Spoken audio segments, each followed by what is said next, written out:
Greenlaw Mountain, which is, I think, the highest point of land in Charlotte County area. It's, if you can imagine the coast here we're looking at, we see the St. Croix River behind us.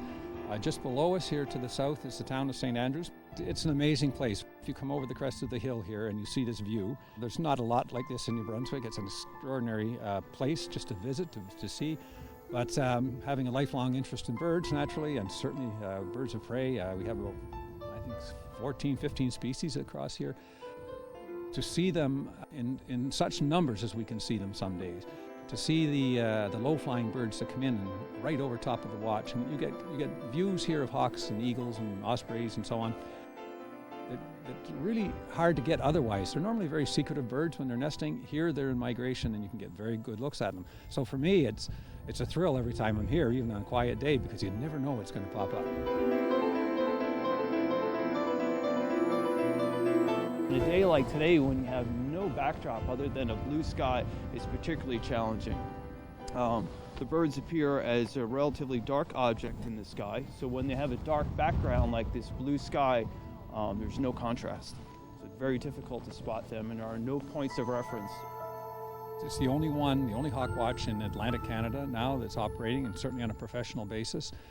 We haven't had information in the past about hawks moving from this region. So it is really important that we understand what's happening with these birds, and it can be a long and cold vigil up here by times, and we really need the money primarily to have somebody here, an expert in spotting and identifying hawks, and recording them, posting those to the international websites, and having all that available. So the money is, we couldn't do it we couldn't raise enough money, I think, among club members to support it. When it crosses the river and on your land on the other side, then it can take advantage of thermals and updrafts and gain altitude again. So that's typically what we see here. The birds come in, they'll gain some altitude here off the ridge, and then go out in a shallow glide across the river. They'll start flying in the early morning as winds pick up and thermals form as the sun heats the earth, the air movement increases.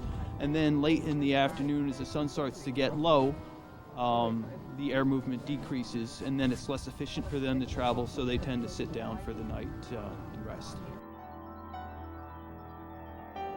I was introduced to hawk watching further south in the States, and that's where my interest was sparked. On my first day of hawk watching, I saw approximately 275 hawks, which I thought was quite exciting.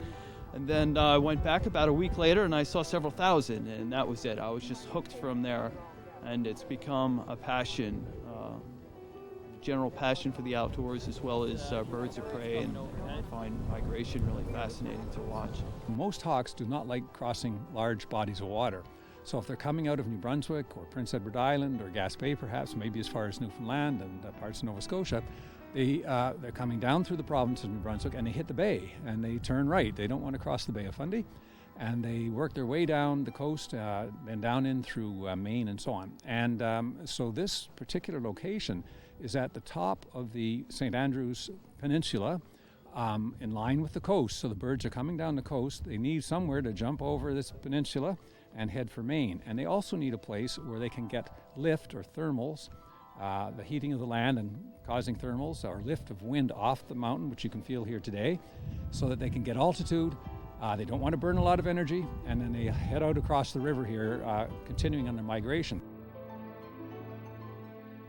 My experience arriving here was, first of all, the excitement of the view, and then once I get into the watching of the hawks and being with Todd, identifying a number of birds, and then trying to identify them and learning from him as we go through what does a sharp-shinned hawk look like and what does a merlin look like, and then actually spotting them, identifying them throughout the day. It's quite an experience.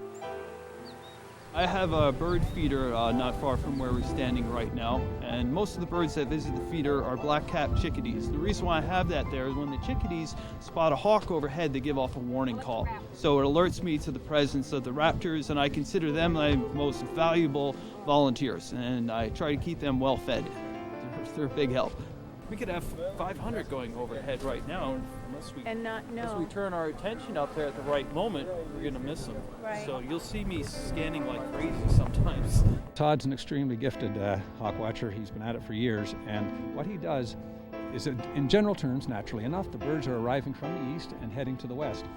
And so what Todd will do, he'll constantly scan the horizon, generally to the east, but of course he's watching because it's a big sky and birds may be going by him.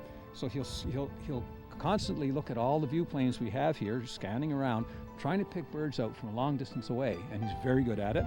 And these birds move in mass. You might see 70% of the population move in a single day or in a single event, say a 1 or 2 or 3 day period. As the day progresses on one of these big days, you typically see greater and greater numbers, with maximum movement occurring sometime in the afternoon hours. And that's what we've seen for the most part today, although we're experiencing a lull. We are seeing large numbers of sharp-shinned hawks, large for this site and this year anyway today, lots of sharp-shins moving. It could turn out to be a late day flight today. We're identifying and counting all the birds of prey that are passing this point and land. So I record that on data forms. I take hourly weather readings, and I compile the data on that, totaling every hour through the course of the day. And we do that hourly so that you can look at how the numbers match up with what's occurring weather-wise. And then this all feeds into an international database that's managed by the Hawk Migration Association of North America.